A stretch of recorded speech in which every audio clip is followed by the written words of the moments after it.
ಧರ್ಮಸ್ಥಳ ವಿರುದ್ಧ ಷಡ್ಯಂತ್ರ ಪ್ರಕರಣ ರಾಜ್ಯದಾದ್ಯಂತ ಸದ್ದನ ಮಾಡಿತ್ತು. ಅದಾದ ಬಳಿಕ ಬುರ್ಡೆ ಗ್ಯಾಂಗ್ನ ಒಂದಿಷ್ಟು ವಿಚಾರಗಳು ಬಯಲಾಗಿತ್ತು. SIT ಕೂಡ ತನಿಖೆಯನ್ನ ಮಾಡಿತ್ತು. ಇದೀಗ SIT ವರದಿಯನ್ನ ಹೈಕೋರ್ಟ್ಗೆ ನೀಡಿರುವಂತದ್ದು. ಇದರ ಬಗ್ಗೆ ಮಾತಾಡಲಿಕ್ಕೆ ಹೈಕೋರ್ಟ್ ವಕೀಲರಾಗಿರುವಂತಹ ಅಮೃತೇಶ್ ಅವರು ಇದ್ದಾರೆ. ಅವ್ರನ್ನ ಮಾತನಾಡಿಸ್ತಾ ಹೋಗ್ತೀನಿ. ಸರಿಗ SIT ತನಿಖೆಯಲ್ಲಿ ವರದಿ ಬಿಟ್ಟಿದೆ. ಯಾವೆಲ್ಲ ಸೆಕ್ಷನ್ಗಳನ್ನ ಮೆನ್ಷನ್ ಮಾಡಿದ್ದಾರೆ, ಮತ್ತೆ ಈ ದೂರು ಕೊಟ್ಟವರೇ ಆರೋಪಿಗಳಾದ್ರ ಅಂತ ಈ ಒಂದು ಪ್ರಕರಣದಲ್ಲಿ. ಹೌದು, ಇದು ಒಂಥರ ತಾನೇ ಹೆಣದಂತಹ ಬಲೆಗೆ ತಾನೇ ಸಿಕ್ಕಾಕೊಂಡಿದ್ದಾರೆ. ತಮ್ಮ ಕಾಲಿಗೆ ಹಗ್ಗ ಬಂದು ಸಿಕ್ಕಾಕೋಗ್ಬಿಟ್ಟಿದೆ. ಪಾಪ ಬಡಪಾಯಿಗಳಿಗೆ ಗೊತ್ತಿಲ್ಲ ಮುಂದೆ ಈ ಥರ ಎಲ್ಲ ಇನ್ವೆಸ್ಟಿಗೇಷನ್ ನಡೀತದೆ. ಈ ಇನ್ವೆಸ್ಟಿಗೇಷನ್ ಅವರು ನಮಗಿಂತ ಭಾಳ ಜಾಣರಿದ್ದಾರೆ. ಪ್ರತಿಯೊಂದು ಎಳೆಯಾಗಿದೆ ಅದನ್ನು ತೆಗೀತಾರೆ ಅಂತ ಅವ್ರಿಗೆ ಗೊತ್ತಾಗಿಲ್ಲ. ಭಾಳ ಸೂಕ್ಷ್ಮವಾಗಿ ಹೇಳಬೇಕು ಅಂದರೆ ಇವತ್ತಿನ ಏನು ಇದಿದೆ, ಏನು ಸೋಷಿಯಲ್ ಮೀಡಿಯಾದಲ್ಲಿರೋಂಥ ಯೂಟ್ಯೂಬರ್ಗಳಿದಾರಲ್ಲ, ಏನು ಈ ಗ್ಯಾಂಗು ಬುರ್ಡೆ ಗ್ಯಾಂಗು ಯೂಟ್ಯೂಬರ್ಗಳನ್ನ ತಮ್ಮ ಇದಕ್ಕೆ ತೊಗೊಂಡ್ರು, ಏನೋ ಸಹಾಯಕ್ಕೆ. ಅವರು ಒಂಥರ ಇದ್ದಂಗೆ ಪಬ್ಲಿಷರ್ಸ್ಗಳಿದ್ದ ಹಾಗೆ ಇವರು ಮಾಡಿದ ಕಥೆಯನ್ನು ಪಬ್ಲಿಷ್ ಮಾಡಿದ್ದು ಎಲ್ಲಿಗೆ? ಸಾರ್ವಜನಿಕರಿಗೆ. ಧರ್ಮಸ್ಥಳದ ಬಗ್ಗೆ ಒಂದು ಕೆಟ್ಟ ಹೆಸರು ಬರಬೇಕು, ಧರ್ಮಸ್ಥಳದಲ್ಲಿ ಸಾವಿರಾರು ಹೆಣಗಳನ್ನ ಹೂತಿದ್ದಾರೆ, ಅಲ್ಲಿ ಸಿಕ್ಕಾಪಟ್ಟೆ ಅತ್ಯಾಚಾರ ಆಗಿದೆ. ಅದನ್ನೆಲ್ಲ ಹೇಳಿಸಿದ್ದು ಯಾರ ಬಾಯಿಂದ? ಈ ದೆವ್ವದ ಬಾಯಿಂದ ಭಗವದ್ಗೀತೆ ಬಂದ ಹಾಗೆ ಯೂಟ್ಯೂಬರ್ಗಳ ಬಾಯಿಂದ ಇವೆಲ್ಲ ಬಂತು. ಯಾಕೆಂದರೆ ಅವ್ರಿಗೆ ಸೆನ್ಸಾರ್ ಇಲ್ಲ, ಯಾವುದೇ ಇದನ್ನು ಹಾಕೊಳ್ಳೋಂಗಿಲ್ಲ, ಸರ್ಕಾರದಿಂದ ಕಡಿವಾಣ ಇಲ್ಲ. ಯೂಟ್ಯೂಬರ್ಸ್ ಹೇಳಿದ್ದೇ ವೇದವಾಕ್ಯ ಆಯಿತು. ಜನ ಅದನ್ನು ಹಾಕ್ಕೊಂಡು ನೋಡ್ಲಿಕ್ಕೆ ಶುರು ಮಾಡಿಬಿಟ್ರು. ಯಾಕೆಂದರೆ ರೀಲ್ಸ್ ಮಾಡಿದ್ದು ಇವತ್ತು ಭಾಳ ಸುಲಭ. ನೋಡಿದ್ದೀರಿ ಸೋಷಿಯಲ್ ಮೀಡಿಯಾದೊಳಗಡೆ ಅವರಿಗೆ ಲಕ್ಷಾಂತರ ರೂಪಾಯಿ ಕೋಟ್ಯಾಂತರ ರೂಪಾಯಿ ದುಡ್ಡನ್ನು ಸಹ ಇದೇ ಗ್ಯಾಂಗ್ನವರು ಕೊಟ್ಟಿದ್ದರು. ಯಾವತ್ತು ಅವ್ರನ್ನ ರಿಪೇರಿ ಮಾಡಿ ಅವ್ರನ್ನ ಬಗ್ಗೆ ತನಿಖೆ ಮಾಡಿದಾಗ ಅವರಿಗೆ ಗೊತ್ತಾಗಿದ್ದು ಇವರೇ ಮಾಡ್ತಾ ಇರೋದು ಅಂತ. ಯಾವಾಗ ಇವೆಲ್ಲ ಆದಾಗ ಸರ್ಕಾರದಲ್ಲಿ ಒಂದು SITಯನ್ನು ರಚನೆ ಮಾಡಿ ಇದರ ಬಗ್ಗೆ ತನಿಖೆ ಮಾಡಿ ಅಂತ ಹೇಳ್ತಾ ಹೋದ ಹಾಗೆಯೇ ಎಲ್ಲ ತನಿಖೆಯಿಂದ ಹೊರಗಡೆಗೆ ಬಂದಂಥ ಇದು ಚಿನ್ನಯ್ಯ ಅಂತ ಹೇಳುವಂಥ ಒಬ್ಬ ಮಾಡೆಲ್ ವ್ಯಕ್ತಿಯನ್ನು ಕರ್ಕೊಬಂದು ನಾನು ಶವಗಳನ್ನ ಹೂತಿದ್ದೀನಿ ಅಂಥೇಳಿ ಅವನು ತೋರಿಸಿದ ಜಾಗದಲ್ಲೆಲ್ಲ ಅಗದ್ಬಿಟ್ರು. ಏನು 16-17 ಜಾಗದಲ್ಲಿ ಅಗದ್ರು. ಆ ಬಂಗ್ಲೆ ಗುಡ್ಡ ಎಲ್ಲನೂ ಸಹ ಅಗದು ತೋರಿಸ್ಬಿಟ್ರು. ಆದರೆ ಅದರ ಹಿಂದಿನ ಕೈವಾಡ ಮಾನ್ಯ ಪ್ರೊಡ್ಯೂಸರ್ ಆದಂಥ ತಿಮುರೋಡಿ ಅವರು, ಅವರಿಗೆ ಸಪೋರ್ಟ್ ಆಗಿ ನಿಂತಂಥವರು ಏನು ಮಹಾನ್ ಹೋರಾಟಗಾರ ಅಂತ ಹೇಳಿಸ್ಕೊಳ್ಳೋರು, LHಲ್ಲಿ ಬಾಂಬ್ ಬಿಟ್ಟಂಥವ್ರು ಗಿರೀಶ್ ಮಟ್ಟಣ್ಣವರು. ಇವ್ರಿಗೆ ಸರಿಯಾಗಿ ಸಾಟಿಯಾಗಿ ಕೆಲವೊಂದು ಎಡಪಂಥೀಯ ಜನ ಸೇರ್ಕೊಬಿಟ್ರು. ಧರ್ಮಸ್ಥಳದ್ದು ಲೆಕ್ಕ ಕೊಡ್ಬೇಕ್ರಿ ಇವರು, ಧರ್ಮಸ್ಥಳದಕ್ಕೆ ದೇವಸ್ಥಾನದೊಳಗೆ ನಾವು ಬುಲ್ಡೋಜರ್ ತಗೊಂಡು ಹೋಗ್ತೀವಿ ಅಂತೆಲ್ಲ ಕೊಟ್ಟರು. ಇವೆಲ್ಲವೂ ದಾಖಲೆ ಆಗಿದೆ.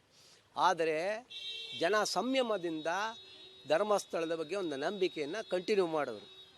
ಹಾಗೇ ದೈವಾನುಗ್ರಹ ಧರ್ಮಸ್ಥಳದ ಕಾವಂದರಾದಂಥ ವೀರೇಂದ್ರ ಹೆಗಡೆ ಅವರು ಏನು ಹೇಳಿದರು, ಎಲ್ಲವನ್ನು ಅಣ್ಣಪ್ಪ ನೋಡ್ಕೊಳ್ತಾನೆ ಅಂತ ಒಂದೇ ಲೈನಲ್ಲಿ ಅವರನ್ನು ಪ್ರತಿಕ್ರಿಯೆ ಕೊಟ್ಟರು. ಇವತ್ತು ಅಲ್ಲಿಯ ದೈವಾನುಗ್ರಹದಿಂದ SIT ಒಂದು ರಿಪೋರ್ಟ್ ಹಾಕಿದ್ದಾರೆ.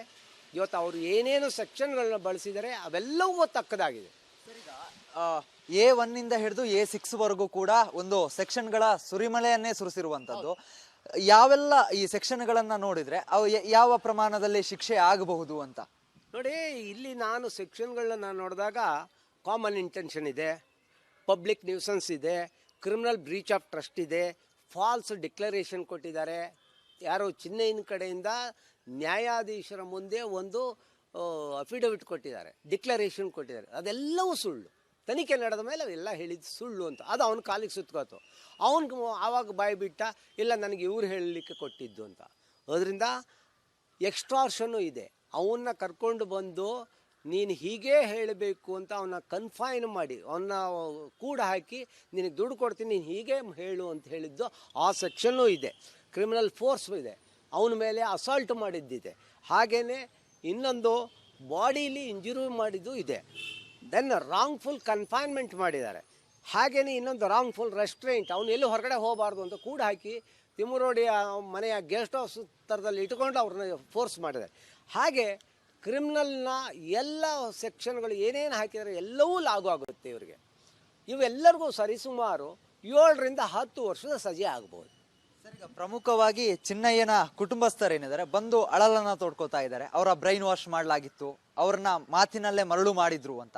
ಇದರಿಂದ ಏನಾದ್ರೂ ಕುಟುಂಬಸ್ಥರ ಹೇಳಿಕೆಗಳನ್ನ ನೋಡ್ಕೊಂಡು ಕೋರ್ಟ್ನ ಒಂದಿಷ್ಟು ತೀರ್ಪಿನಲ್ಲಿ ಬದಲಾವಣೆ ಆಗುವಂಥದ್ದು, ಚಿನ್ನಯ್ಯನಿಗೆ ಶಿಕ್ಷೆ ಪ್ರಮಾಣ ಕಡಿಮೆ ಆಗುವಂಥದ್ದು, ಈ ತರ ಏನಾದ್ರೂ ಆಗಬಹುದಾ? ನೋಡಿ, ಒಂದು ಹೇಳ್ತೀನಿ, ನೀವು ಇಷ್ಟೊತ್ತು ತಾವು ನನಗೊಂದು ಕ್ವಶನ್ ಕೇಳಿದ್ರಿ. ಇದು ವಿಚಾರಣೆಗಳೆಲ್ಲ ನಡೆದ ಮೇಲೆ, ಹೊರಗೆ ಬಂದ ಮೇಲೆ ನಡೀತಾ ಇರೋದು. ಹಾಗಾದರೆ ಇದೇ ಮಾತುಗಳನ್ನು ಆ ಕುಟುಂಬದವರು ಮೊದಲ್ಯಾಕೆ ಹೇಳಲಿಲ್ಲ? ಚಿನ್ನಯ್ಯನವನ ಹೀಗೆಲ್ಲ ಮಾಡಿದ್ದಾರೆ, ಅವ್ರಿಗೆಲ್ಲ ಫೋರ್ಸ್ ಮಾಡಿದ್ರು, ಅವ್ರಿಗೆ ದುಡ್ಡು ಕೊಟ್ಟರು, ನಮಗೂ ಹೆದರಿಸಿದ್ರು, ಇದನ್ನೆಲ್ಲ ಯಾಕೆ ಮೊದಲು ಬಾಯಿ ಬಿಡಲಿಲ್ಲ? ಈಗ ಎಲ್ಲವೂ ದಾಖಲೆಗಳ ಆದ ಮೇಲೆ ಬಂದು ಇಲ್ಲ ಕ್ಷಮಾದಾನ ಕೊಡಿ ಅಂತ ಕೇಳಿದೆ. ಊರಲ್ಲೆಲ್ಲ ರೇಪ್ ಮಾಡ್ಕೊಬಂದ್ಬಿಟ್ಟು ಅಯ್ಯೋ ಒಂದ್ಸರಿ ಮಾಡಿದಾನೆ ಬಿಟ್ಬಿಡಿ ಅಂತ ಹೇಳೋಕ್ಕೆ ಆಗೋದಿಲ್ಲ. ಕಾನೂನೇ. ಅವನು ತಪ್ಪು ಮಾಡಿದರೆ ಶಿಕ್ಷೆ ಅನುಭವಿಸಲೇಬೇಕು. ಇವತ್ತು ಕಣ್ಣೀರಿಗೆ ಯಾವತ್ತೂ ಸಹ ಕ್ಷಮೆ ಕೊಡೋದಿಲ್ಲ. ಸರ್, ಈಗ ಕೊನೆಯ ಪ್ರಶ್ನೆ, ಒಂದಿಷ್ಟು ಧರ್ಮಸ್ಥಳ ವಿಚಾರದಲ್ಲಿ ಒಂದಿಷ್ಟು ಸದ್ದು ಮಾಡಿದ್ದು ಯೂಟ್ಯೂಬರ್ಸ್ಗಳು. ಇದರಿಂದಾಗಿಯೇ ಈ ಧರ್ಮಸ್ಥಳ ವಿಚಾರ ಮತ್ತೆ ಮುನ್ನೆಲೆಗೆ ಬಂತು, SIT ಎಂಟ್ರಿ ಆಯಿತು. ಈ ಒಂದು ಯೂಟ್ಯೂಬರ್ಸ್ಗಳ ಮೇಲೆ ಮತ್ತೆ ಈಗಾಗಲೇ ದೂರುಗಳು ದಾಖಲಾಗಿದೆ, ಒಂದಿಷ್ಟರ ಬಗ್ಗೆ ತನಿಖೆ ಆಗ್ತಾ ಇದೆ. ಇದಕ್ಕೆ ಒಂದು ಕೇಳಿ ಬರ್ತಾ ಇರುವಂಥದ್ದು ಫಂಡಿಂಗ್ ಆಗ್ತಾ ಇದೆ. ಇದ್ರ ಬಗ್ಗೆ ಹೇಳೋದಾದ್ರೆ, ನಾನು ಮೊದಲನೇದಾಗಿ ಸಾರ್ವಜನಿಕರಲ್ಲಿ ಕೇಳ್ಕೊಳ್ಳೋದು ಕಳಕಳಿ ವಿನಂತಿ, ಏನು ಈ ಧರ್ಮಸ್ಥಳದ ಘಟನೆಯಲ್ಲಿ ಬಹಳ ಮುಖ್ಯ ಪಾತ್ರ ವಹಿಸಿದಂತಹ ಯೂಟ್ಯೂಬರ್ಸ್ನ ಮೊದಲು ಸಮಾಜದಿಂದ ಬಹಿಷ್ಕಾರ ಹಾಕಬೇಕು. ಅಂದರೆ ಆ ಅವರ ಯೂಟ್ಯೂಬ್ಗಳನ್ನ ಯಾರೂ ನೋಡಬಾರ್ದು. ನಾವಾಗೆ ಹಿಂದಕ್ಕೆ ತೊಗೋಬೇಕು. ಅದಕ್ಕೆಲ್ಲ ಸಬ್ಸ್ಕ್ರೈಬ್ ಮಾಡೋದು ಅವು ಇವು ಇದೆಲ್ಲ ಅದು ತೆಗಿಬೇಕು. ಎರಡನೇದು, ಅವರಿಗೆ ಸಾಮಾಜಿಕ ಜವಾಬ್ದಾರಿ ಇರಬೇಕು. ಅದರ ಬಗ್ಗೆ ಕಾನೂನು ಬರಬೇಕು. ಆ ಕಾನೂನಿನಲ್ಲಿ ಇವರು ಸಿಕ್ಕಾಕೊಂಡಾಗಲೇ ಅಷ್ಟೇ ಗೊತ್ತಾಗುತ್ತೆ ಅವ್ರಿಗೆ ಫಂಡಿಂಗ್ ಆಗಿದ್ರ ಬಗ್ಗೆ. ಅವ್ರಿಗೆ ಬಂದಂಥ ಅಕೌಂಟನ್ನು ಪೂರ ಚೆಕ್ ಆಗಬೇಕು, ಇನ್ವೆಸ್ಟಿಗೇಷನ್ ಆಗಬೇಕು, ಕಾಲ್ ರೆಕಾರ್ಡ್ ಚೆಕ್ ಆಗಬೇಕು. ಹಾಗೆಯೇ ಅವರ ಮನೆಯ ಹಿಂದಿನ ಸ್ಥಿತಿ ಗತಿ ಹೇಗಿತ್ತು, ಈಗ ಹೇಗಾಗಿದೆ, ಇವೆರಡನ್ನೂ ಡಿಫರೆನ್ಸ್ ನೋಡಿಬಿಟ್ರೆ ತಮಗೆ ಗೊತ್ತಿರ್ಬೋದು. ಭಾಳ ಬಡವ ಇದ್ದೆ ಅವನು ಎಲೆಕ್ಷನ್ ಇತ್ತು, MLA ಆದ ತಕ್ಷಣ ಆ 5 ವರ್ಷದ ಟರ್ಮಲ್ಲಿ ಅವ್ನು ಕೋಟ್ಯಾಂತರ ರೂಪಾಯಿ ಸಂಪಾದನೆ ಆಗಿಬಿಡ್ತದೆ. ಅವನು ಸಮಾಜ ಸೇವೆಗೆ ಬಂದಿರೋದು MLA ಅಂತ. ಆದರೆ ನೆಕ್ಸ್ಟ್ ಟೈಮಿಗೆ ಅವನು ಅಫಿಡವಿಟ್ ಹಾಕ್ಬೇಕಾದ್ರೆ ಒಂದು 150 ಕೋಟಿ ನನ್ನ ಆಸ್ತಿ ಅಂತಾನೆ. ಫಸ್ಟ್ ಟೈಮ್ ಎಲೆಕ್ಷನ್ಲಿ ಬರೀ 500 ರೂಪಾಯಿ ಸ್ವಾಮಿ ಅಂತಾನೆ. ಅಂದರೆ ಈ ಡಿಫರೆನ್ಸನ್ನು ಯೂಟ್ಯೂಬರ್ಸಲ್ಲಿ ನಾವು ನೋಡ್ತೀವಿ ಇವತ್ತು. ಅಂದರೆ ಬಾಯಿಗೆ ಬಂದಂತೆ ಹೇಳೋದು, ಯಾವುದೇ ಸೆನ್ಸಾರ್ ಇಲ್ಲ, ಯಾವುದೇ ಸರ್ಕಾರದ ಕಡಿವಾಣ ಇಲ್ಲ, ಯಾವುದೇ ಪೊಲೀಸ್ ಇಲಾಖೆಯ ಕೇಸ್ಗಳಿಲ್ದೇ ತಾನು ಹೇಳಿದ ವೇದವಾಕ್ಯ ಅಂತ ಜನರನ್ನು ದಾರಿ ತಪ್ಪಿಸ್ತಾರಲ್ಲ, ಸಾರ್ವಜನಿಕರನ್ನ ಒಂದು ಸ್ವಾಸ್ಥ್ಯವನ್ನು ಕೆಡಿಸ್ತಾರಲ್ಲ, ಪಬ್ಲಿಕ್ ನ್ಯೂಸೆನ್ಸ್ ಕ್ರಿಯೇಟ್ ಮಾಡ್ತಾರಲ್ಲ, ಅವ್ರ ಮೇಲೆ ಕಠಿಣವಾದ ಕ್ರಮ ತಗೋಬೇಕು. ಇದಿಷ್ಟು ಹೈಕೋರ್ಟ್ ವಕೀಲ ಅಮೃತೇಶ್ ಅವರ ಮಾತಾಗಿರುವಂಥದ್ದು. ಕ್ಯಾಮ್ರಾ ಪರ್ಸನ್ ಶಿವು ಜೊತೆಗೆ ಚರಣ್, ರಿಪಬ್ಲಿಕ್ ಕನ್ನಡ, ಬೆಂಗಳೂರು.